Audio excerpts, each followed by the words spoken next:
تراویح 8 رکعت یا 20 رکعت؟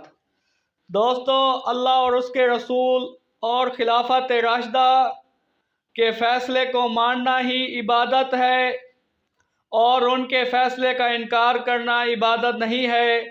تو بہت سارے حدیثوں میں نبی کریم صلی اللہ علیہ وسلم کا ارشاد موجود ہے، اور خود حضور صلی اللہ علیہ وسلم نے تراویح کی رکعت 20 ادا کی ہیں، اور کئی حدیث جو اہل بیت رضوان اللہ تعالی علیہم اجمعین سے ثابت ہیں کہ تراویح کی رکعت 20 حضور صلی اللہ علیہ وسلم کی زندگی سے ہی چلی آ رہی ہیں۔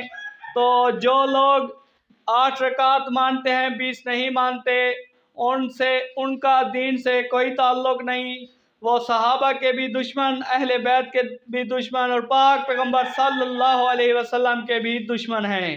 امید کرتے ہیں آج کی ویڈیو آپ کو پسند آئی ہوگی۔